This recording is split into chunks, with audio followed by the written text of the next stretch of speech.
না মানে ডিজেউন কি শুরু করেছে বলতো এগুলো? প্রথমে পেদো, তারপরে সুধীর ভাই, আর এখন আবার শুয়োরের বাচ্চা। মানে কি আইটেম তুমি? শুয়োরের বাচ্চা আসছে। এই আসছে না এসে গেছে, গলায় আবার হেডফোন লাগিয়ে। আর দেখতে হলে আপনারা রিচার্জ করবেন হটবুল প্লাস ওটিটি প্ল্যাটফর্ম। তোমার এই বালের থোবরা দেখার জন্য আমরা হটবুল প্লাস ওটিটিতে রিচার্জ করবো? चुतिया समझा मेरे को। সালা নেটফ্লিক্সে জীবনে রিচার্জ করলাম না, এই ড্যাশের বাচ্চাকে দেখার জন্য নাকি আমরা হটবুল প্লাস ওটিটিতে রিচার্জ করবো?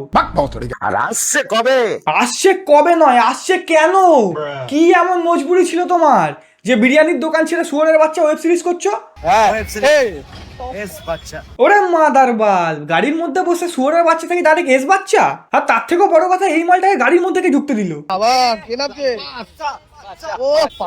মা গাড়ি থেকে নামার অ্যাটিটিউড দেখো না, যেন শুয়োরের বাচ্চা নয় কেজিএফ 3 লঞ্চ করে বেরিয়েছে। কাম ঝাঁট ভার বাতে রাত ভার ভোঁসরি কা। পাঠান লুকে সুপার লাগছে। এই বালটাকে যদি দারুণ লাগে তাহলে আমিও ঋত্বিক রোশনের থেকে কিছু কম নয়। নাও এবার কন্ট্রোভার্সি চালাও।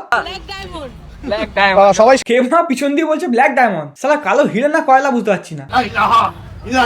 রে সালা সেটা মানিয়েছে তো তোমাকে এই লুকটাতে, অরিজিনাল মুসলিম দেখলে ভয় পেয়ে যাবে। আর ভাই আমি এই শুয়োরের বাচ্চা ট্রেলারটা একবার দেখলাম, দেখে আমার পিছন সামনে সব ফেটে গেল। ওপর থেকে নিচে অব্দি কিছু তো বুঝতে পারলাম না, শুধু লাস্ট লাইনটা আমার ভালো লাগলো, যে হিন্দুরা গরু খায় না, মুসলিমরা শুয়োর খায় না, কিন্তু নারীর মাংস সব শুয়োরের বাচ্চা খায়। আর যেটা একদম ধ্রুব সত্যি কথা, বিবাদ যাদের মধ্যেই থাকুক না কেন, মেয়েদের ক্ষেত্রে ভাই কেউ বাদ যায় না। একটা সদ্যজাত শিশু থেকে শুরু করে 80 বছরের বুড়ি পর্যন্ত এই শুয়োরের বাচ্চাগুলো কাউকে ছাড়ে না। এই শুয়োরের বাচ্চাগুলোর একটাই শাস্তি হওয়া উচিত, ডাইরেক্ট এনকাউন্টার। শুয়োরের বাচ্চাদের মধ্যে যেরকম শুয়োর থাকে, সেরকম মানুষের মধ্যেও ডিজে অরুণ থাকে বস। মানুষ সভ্য সমাজের মধ্যেই সেরকম কিন্তু কয়েকটা শুয়োর থাকে। হ্যাঁ সেটা তো আমরা দেখতেই পাচ্ছি। আমাদের ওয়েব সিরিজ শুয়োরের বাচ্চা হটবুল প্লাস হাসছে দেখতে পাচ্ছি, ঠোঁটের কোণে মুচকি হাসি, এমন ফর্মাল ভাবে বলছে যেন রবীন্দ্রনাথ ঠাকুরের কবিতা বলবে। আপনারা সবাই দেখবেন। হ্যাঁ নিশ্চয়ই দেখবো যে মালটা কতটা হেগে ছড়িয়েছে।